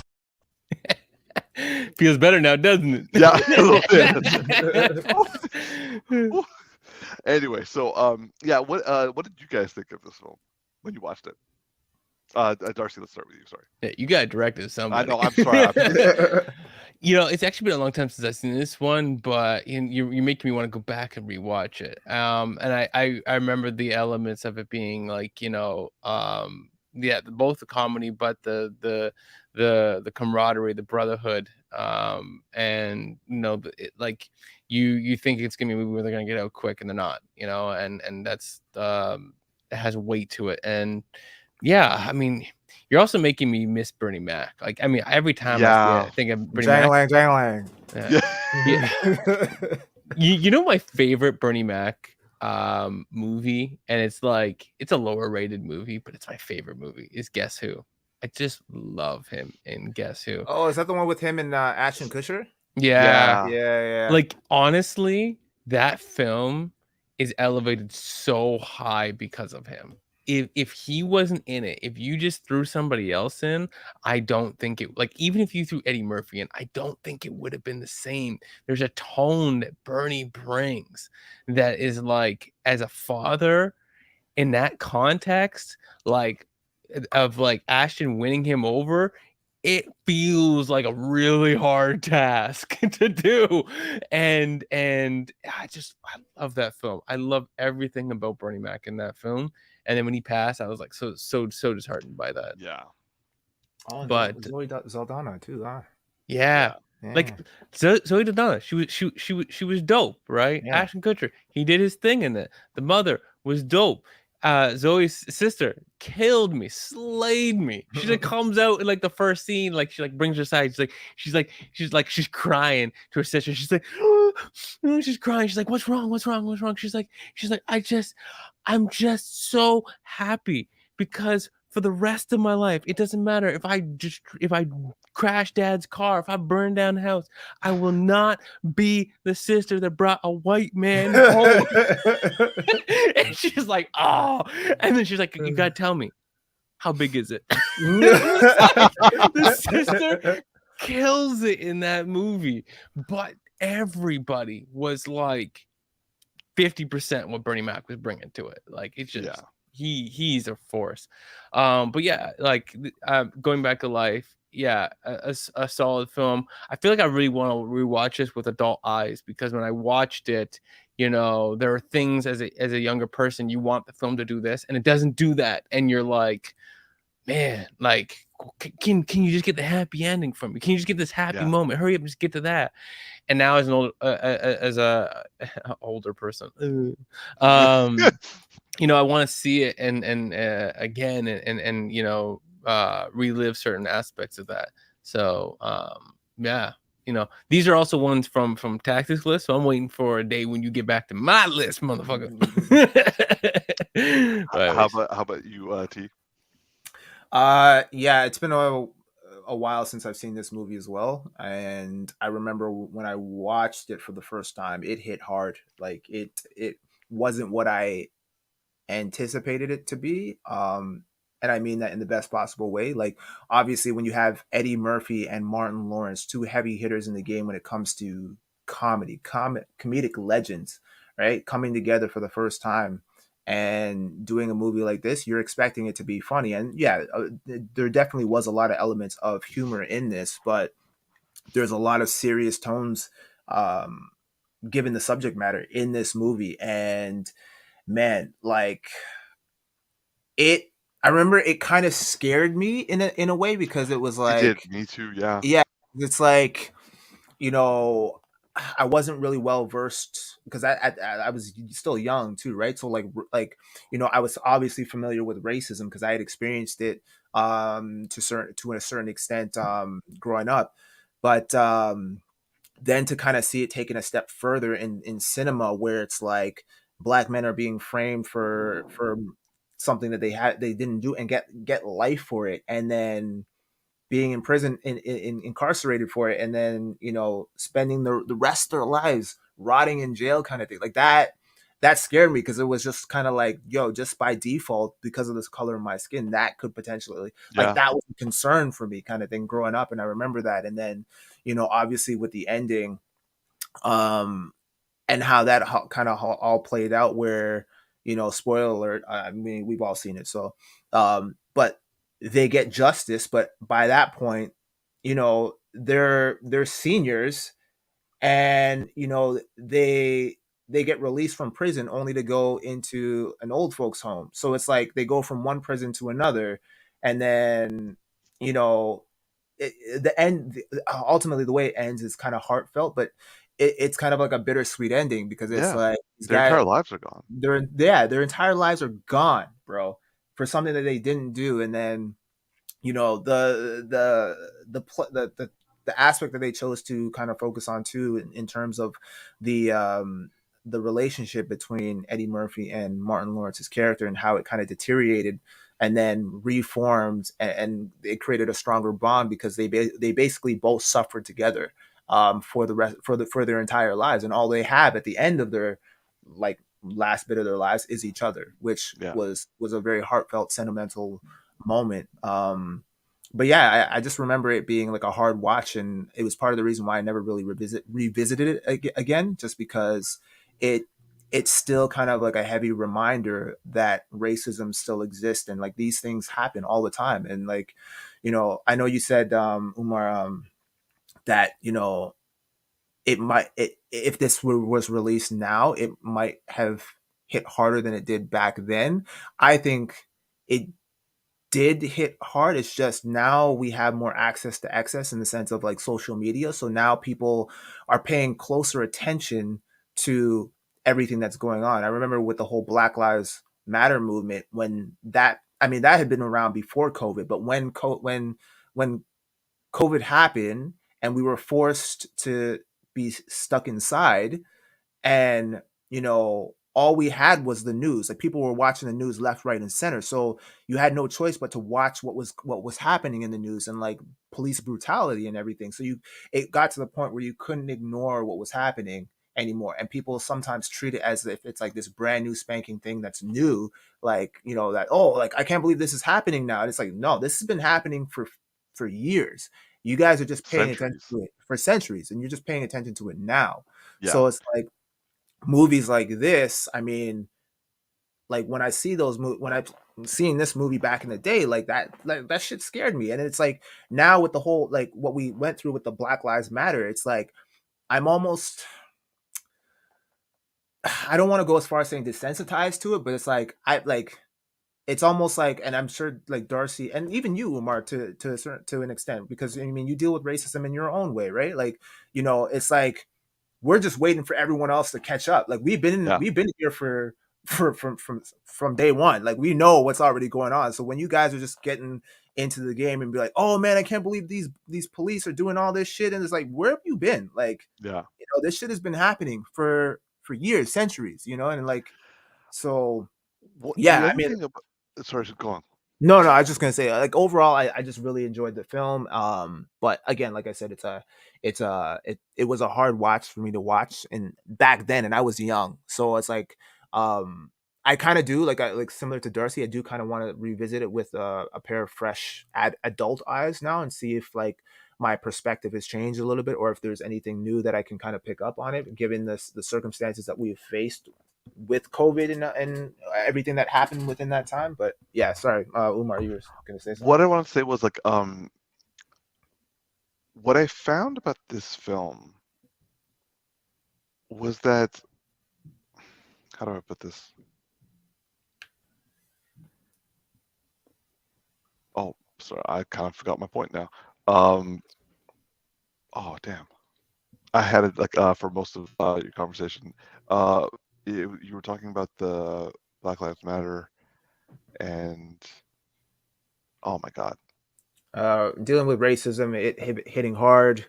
Back then, we have access to excess. Right, yeah. So like, so this film was kind of like, we've talked about in the past how reviewers, when it comes to like very clearly progressive films, they don't always react well. Like for example, Eternals is considered like, on like Rotten Tomatoes. Let's just use Rotten Tomatoes as like the overall rating system. Mm-hmm. On Rotten Tomatoes, it is the lowest rated Marvel film. Now, we all have watched all the Marvel films, and I will say personally that I don't believe it deserves to be on the lowest end. However, it also had a great deal of progressive aspects to the film, which I believe a lot of the critics didn't respond well to. Whether there was unconscious racism or overt racism involved. I think, because like I went and checked the rating on this film, and this was in the 50s. The other two, like Friday and Dope, Dope was like in the 90s, but like Friday was in like the 70s, and this was in the 50s, and I was kind of like,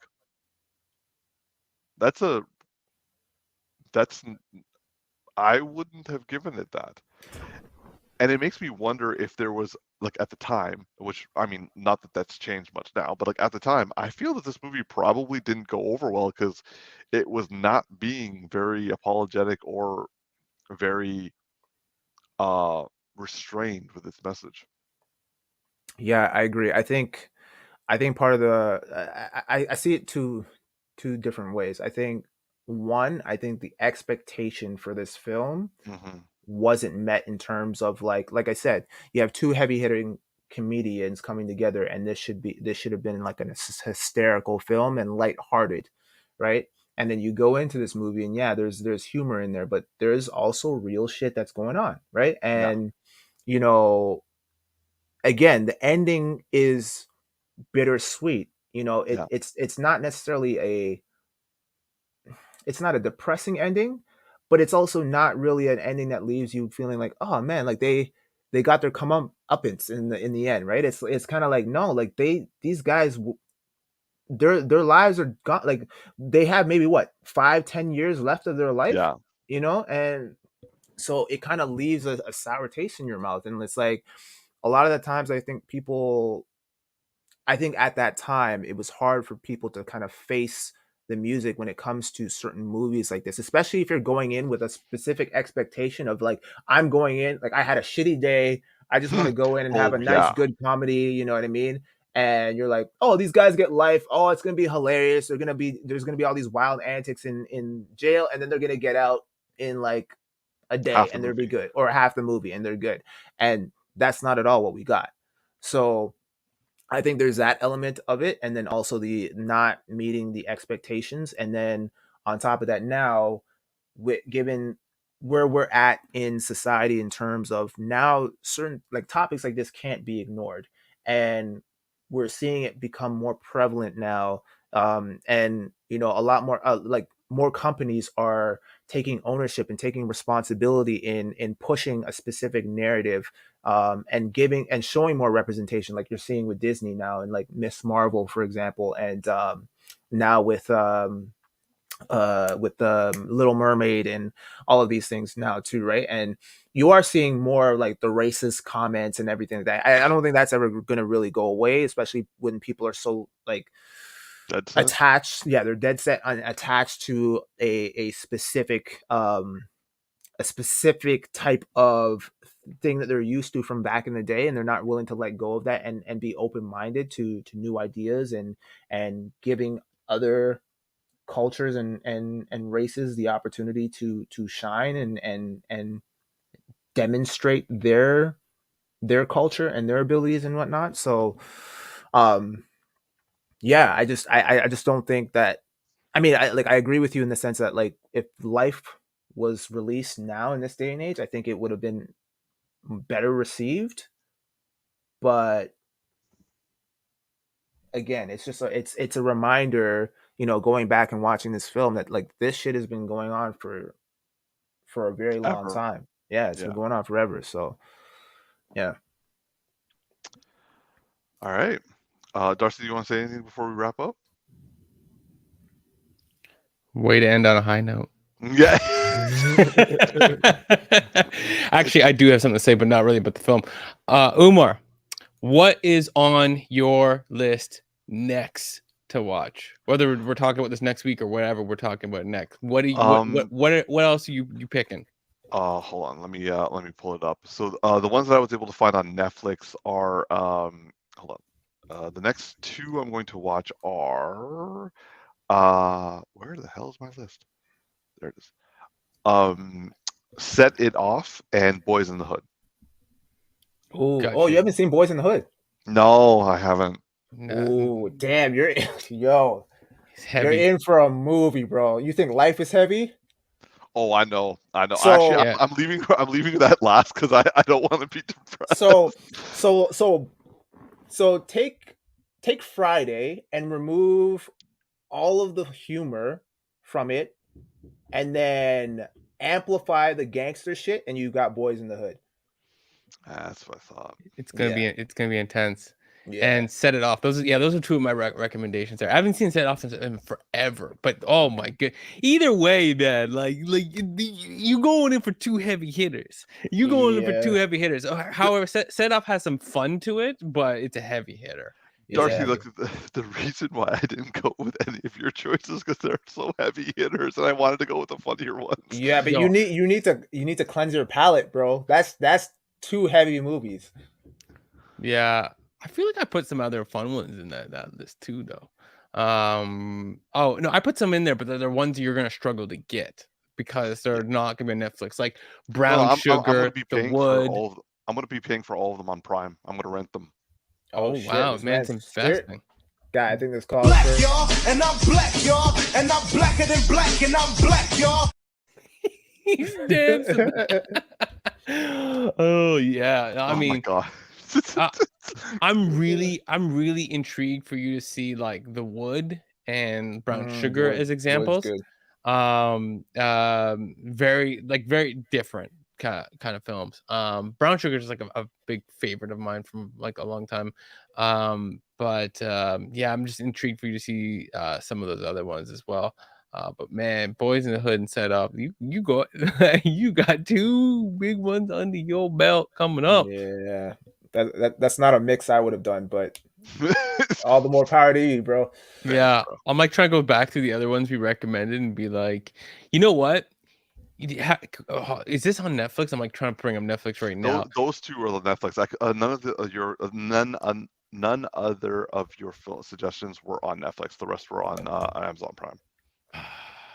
Yeah, no, it's not on here. Well, Straight Outta Compton is, but I mean, like, I'm not already rushing you seen to that. go watch. Yeah, I'm not rushing you to go see that one, anyways. Like it's good, but I mean, like, I want you to go deep. Stomp the Yard, though, man. Like, I'm trying to. Yeah. like if you're gonna put money in and you need a palate cleanser between those two That's films, what I was thinking. put Stomp the Stomp the Yard in there. Yeah. Like that is a classic film, but it's not like we're gonna sit here and talk about like the deepest political black experience out of that film. That's not what it's Yeah. for. Half of that film is just making good. Like that's half the reason why people watched it. But also, by the way, I wanted to correct something I had said earlier. Tactix, you asked me what was the film Jaden Smith was in. It was not The Breakdown. It's just what came to my head in the moment, and I had to look it up. I was like, I feel like I'm wrong. It was The Get Down, which makes more sense because it's based off of like coming out of like the 70s drug trade, and the terminology would not have been break. It would have been get. But one of my favorite things from that film, though, was like obviously when they were like creating hip hop, because of course that's me. But that I love and I've used it ever since I watched that film is when they would loop back the part that they would sample, right? They would loop back the drums, and they would loop back like a melody, and that's essentially the origin of hip hop music's creation. They called it, my favorite term, the good part. And I loved it because I used to say it when I was a kid. I'd listen to songs and I'd be like, they play something and I'd be like, can you play the good part again? Like that part was really cool. And then you just did all this other stuff with the song and I don't like it anymore. Like just play that one part. So anyways, yeah, totally random, but I had to put it out there. That's fair. Oh, we lost you. Oh, can you hear me though? I can still hear you. We're having like a sling of technical problems this episode, but nonetheless, we're going to like end off on there. So like to be continued. I will be watching more black films coming up, and I will be bringing them forward for Black Adam. So what happened to Darcy? He's still there. We can still hear him, but Okay. so I'm having mic problems. He having video problems. But let's just pass it back to you before we all like lose our ability to stay in touch. All right. Well, this has been another long edition of the Geeky Bros Podcast. This is the first time I think that we've gone to 2 hours, so that is a feat in itself. But thank you once again for tuning in. If you tuned in for the entire show, half the show, or a quarter of it, whatever you did, it's all good. Just be sure to like, favorite, and subscribe. Listen rather to us on Spotify. I don't know if our stuff is up to date, but if it is, then yeah, check us out on the latest episode. Until then, we will see you guys next Friday. I'm your boy Tactix. Yo, it's just Darcy here doing a pure blackout. And Black, y'all, and I'm black, y'all, and I'm blacker than black, and I'm black, y'all.